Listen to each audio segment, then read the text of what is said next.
আসসালামু আলাইকুম। আশা করি সকলেই ভালো আছেন। প্রিয় চাকরি প্রত্যাশী ভাই ও বোনেরা, বাংলাদেশ ব্যাংকের যে নিয়োগ সার্কুলারটা রয়েছে, এটার আবেদন কিন্তু আর মাত্র অল্প কিছুদিন রয়েছে। তাহলে কিন্তু আবেদনের সময়সীমা শেষ। তো কিভাবে আপনারা আবেদন করবেন? এখানে আবেদনের জন্য শিক্ষাগত যোগ্যতা, পদের নাম, বেতন স্কেল, গ্রেড, পদসংখ্যা। তো এই সার্কুলার নিয়ে যত ধরনের তথ্য আছে, সকল তথ্যগুলো আমি আজকে এই ভিডিওর মাধ্যমে আপনাদেরকে দেখানোর চেষ্টা করব। তো সম্পূর্ণ ভিডিওটা যদি আপনারা দেখতে পারেন তাহলেই বুঝতে পারবেন আপনি এই সার্কুলারে আবেদন করতে পারবেন কি পারবেন না। তো এটা কিন্তু সরকারি স্থায়ী নিয়োগ সার্কুলার, বাংলাদেশের যেকোনো জেলার যেকোনো প্রার্থী চাইলেই কিন্তু আবেদন করতে পারবে। নারী পুরুষ উভয়ে আবেদন করতে পারবে। এই বিষয়গুলো এখানে বলে দেওয়া আছে। তো এটা হচ্ছে বাংলাদেশ ব্যাংকের একটা নিয়োগ সার্কুলার। আচ্ছা, তার আগে একটা বিষয় বলে নেই, যারা আমাদের চ্যানেলে এই ভিডিওটা নতুন দেখতেছেন, অবশ্যই চ্যানেলটিতে সাবস্ক্রাইব করে রাখবেন। বাংলাদেশের সরকারি সকল নিয়োগ সার্কুলারগুলো আমাদের এই চ্যানেলে আমরা আপলোড দিয়ে থাকি। অবশ্যই আপনারা আমাদের চ্যানেলে সাবস্ক্রাইব করে যুক্ত থাকবেন। তো এখানে বলা আছে ব্যাংকার সিলেকশন কমিটির সদস্যভুক্ত বিভিন্ন ব্যাংক, আর্থিক প্রতিষ্ঠানে নিম্নোক্ত পদসমূহে সরাসরি নিয়োগের নিমিত্তে প্রতিযোগিতামূলক পরীক্ষার মাধ্যমে প্যানেল প্রস্তুতির লক্ষ্যে প্রকৃত বাংলাদেশী নাগরিকদের নিকট থেকে অনলাইনে আবেদনের জন্য আহ্বান করা যাচ্ছে। অর্থাৎ বাংলাদেশের সকল জেলার যে কেউ চাইলেই কিন্তু এটাতে আবেদন করতে পারবে। তো এখানে ১ নম্বরে রয়েছে অ্যাসিস্ট্যান্ট ইঞ্জিনিয়ার সিভিলে নিয়োগ দেওয়া হবে। তো এইটা আপনার নবম গ্রেডের একটা নিয়োগ সার্কুলার বা পদের নাম, যেটার নবম গ্রেডের সরকারি ২০১৫ অনুযায়ী বেতন নীতিমালা যেটা ২২,০০০ থেকে ৫৩,০৬০ টাকা। আর এইখানে কিন্তু পদসংখ্যা ৭ জনকে নিয়োগ দেওয়া হবে। ৭ টি পদ রয়েছে। আর এখানে ভেঙে দেওয়া আছে কোন ব্যাংকে কতজনকে নিয়োগ দেওয়া হবে, যেখানে সোনালী ব্যাংকে ২ জন, বেসিক ব্যাংকে ১ জন এবং বাংলাদেশ কৃষি ব্যাংকে ৪ জনকে নিয়োগ দেওয়া হবে। মোট কিন্তু ৭ জনকে নিয়োগ দেওয়া হবে। আর জব আইডি এখানে দেওয়া আছে ২৫/১১/২। এটা হচ্ছে আপনার আবেদনের সময়, পেমেন্টের সময় প্রয়োজন হবে এই জব আইডি আর সিভি। তো এটা কিন্তু লাগবে আপনাদের। প্রতিটা পদের জন্য আলাদা জব আইডি রয়েছে। আচ্ছা, শিক্ষাগত যোগ্যতা অর্থাৎ অ্যাসিস্ট্যান্ট ইঞ্জিনিয়ার সিভিলে আবেদনের জন্য শিক্ষাগত যোগ্যতা চাওয়া হয়েছে। যেকোনো স্বীকৃত বিশ্ববিদ্যালয় হইতে সিভিল ইঞ্জিনিয়ারিং নিয়ে স্নাতক ডিগ্রি থাকলে আপনি আবেদন করতে পারবেন। তো স্নাতক ডিগ্রি নিয়ে আপনি যদি অনার্স কমপ্লিট করে থাকেন সিভিল ইঞ্জিনিয়ারিং নিয়ে, তাহলে কিন্তু আপনি সিভিল ইঞ্জিনিয়ারিং পদে আবেদন করতে পারবেন। ২ নম্বরে রয়েছে সাব অ্যাসিস্ট্যান্ট ইঞ্জিনিয়ার, যেটা হচ্ছে ১০ম গ্রেডের। এইটা আপনার একটি পদ রয়েছে সোনালী ব্যাংক পিএলসিতে, যেটার জব আইডি হচ্ছে ২৫/১১/৩। তো এইটা শিক্ষাগত চাওয়া হয়েছে। সরকার অনুমোদিত কোনো পলিটেকনিক বা ইনস্টিটিউট কলেজ হইতে ইলেকট্রিক্যাল বিষয়ে ডিপ্লোমা ইঞ্জিনিয়ারিং ডিগ্রি থাকলে আবেদন করতে পারবেন। আচ্ছা, এটা আমি আপনাদেরকে বুঝিয়ে দেই। সাব অ্যাসিস্ট্যান্ট ইঞ্জিনিয়ার পদের নাম ইলেকট্রিক্যাল।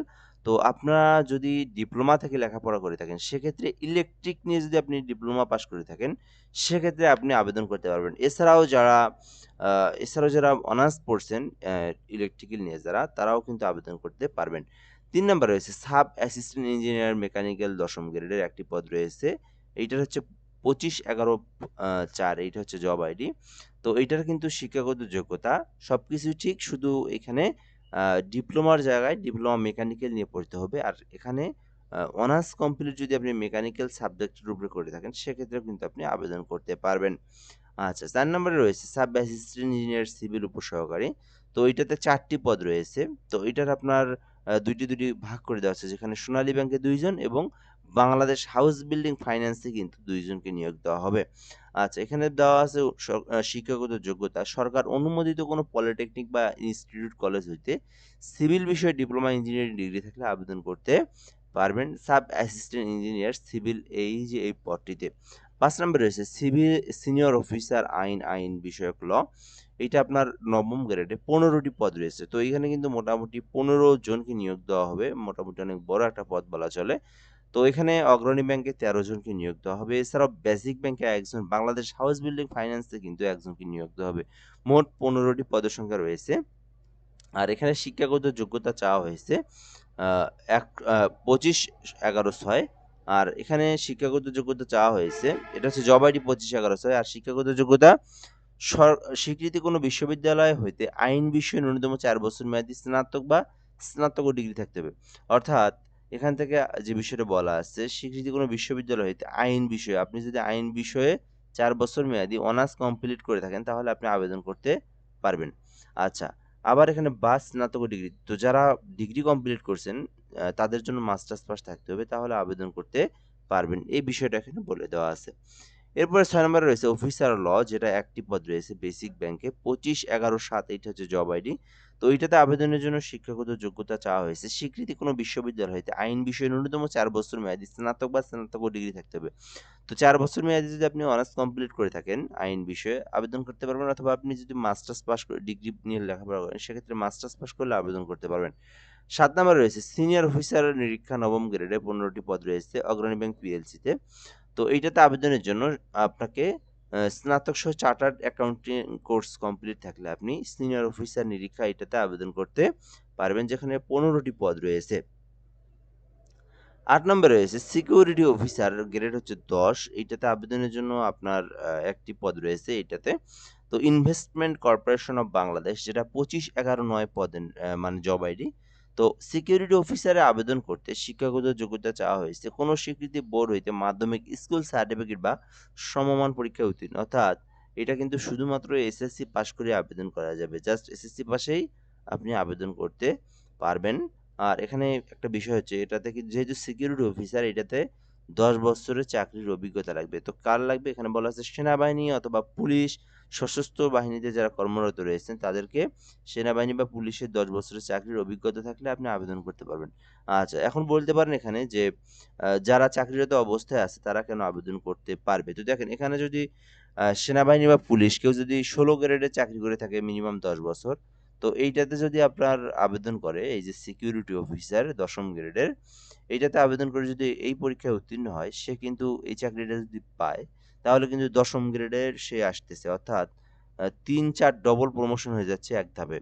তো মনে করেন ১৬ গ্রেড থেকে সরাসরি ১০ম গ্রেডে আসতেছে। তার বেতন কিন্তু ২-৩ গুণ বৃদ্ধি পাচ্ছে এখানে। ঠিক আছে? বেতন কিন্তু ১৬,০০০ থেকে ৩৮,৬৪০ টাকা সে কিন্তু বেতন ভাতা পাবে।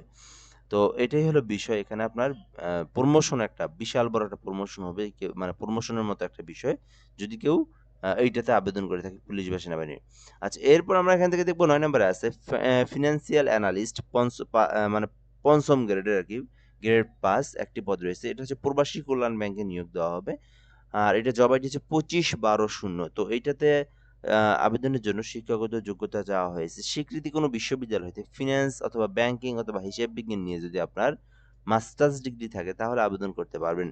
তো এটা কিন্তু ৫ম গ্রেড, বেতন ৪৩,০০০ থেকে ৬৯,০০০ টাকা। যেহেতু সেক্ষেত্রে এটাতে আপনার ফিন্যান্স, ব্যাংকিং, হিসাব বিজ্ঞান নিয়ে মিনিমাম মাস্টার্স পাস থাকতে হবে, আবার ৫ বছরের অভিজ্ঞতাও কিন্তু থাকতে হবে। তাহলে আপনি আবেদন করতে পারবেন। ১০ নম্বরে রয়েছে প্রিন্সিপাল অফিসার ডাক্তার, পিও ডাক্তার ৬ষ্ঠ গ্রেডের একটি পদ রয়েছে। জনতা ব্যাংক পিএলসিতে নিয়োগ দেওয়া হবে। তো এটাতে হচ্ছে ২৫/১২/১ হচ্ছে আপনার আ আ জব আইডি। তো এইটাতে আপনার আবেদনের জন্য শিক্ষাগত যোগ্যতা চাওয়া হয়েছে। মেডিকেল কলেজ হতে অর্জিত এমবিবিএস পাস থাকতে হবে। অর্থাৎ আপনি যদি এমবিবিএস পাস করে থাকেন তাহলে আপনি প্রিন্সিপাল অফিসার, পিও ডাক্তার এইটাতে মানে আবেদন করতে পারবেন। আর এটাতে কিন্তু বিএমডিসি থেকে রেজিস্ট্রেশন প্রাপ্ত থাকলে আপনি আবেদন করতে পারবেন। তো এখানে আপনার শিক্ষাগত যোগ্যতা অনুযায়ী যে পদে ইচ্ছুক সেই পদে আপনি অ্যাপ্লিকেশন করতে পারবেন। আচ্ছা, এখন আমরা দেখব অ্যাপ্লিকেশনের জন্য কিছু বিষয় জানতে হবে। তো এখানে দেখেন প্রতিটা পদের নিচে কি লেখা আছে যে এসএসসি, এইচএসসি দের যে ফলাফল গ্রেডিং, সেই গ্রেডিংটা আমি আপনাদেরকে একবারে বুঝাই দিচ্ছি এখানে কি বলে দেওয়া আছে। বাংলাদেশ ব্যাংকে আবেদনের জন্য একটা বিষয় জানতে হবে সেটা হচ্ছে আপনার এডুকেটেডে ৩ টা সাবজেক্ট যদি আপনি এড করেন। সাপোজ আপনি অনার্স পাশে কোনো একটাতে আবেদন করবেন।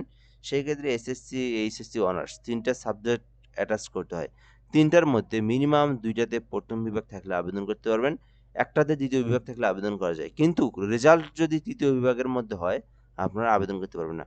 অর্থাৎ আপনার এসএসসি, এইচএসসি, অনার্স পাশে ৩য় বিভাগ যদি আপনার রেজাল্ট থাকে তাহলে আপনি আবেদন করতে পারবেন না।